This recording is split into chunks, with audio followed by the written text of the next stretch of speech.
What have you done today? I've finished my project and gone for a walk. What have you done today? I've finished my project and gone for a walk. What has he bought recently? He has bought a new bicycle. What has he bought recently? He has bought a new bicycle. Why have you called me? I've called to invite you to dinner. Why have you called me? I've called to invite you to dinner.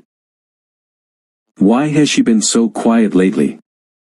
She has been thinking about her next steps. Why has she been so quiet lately?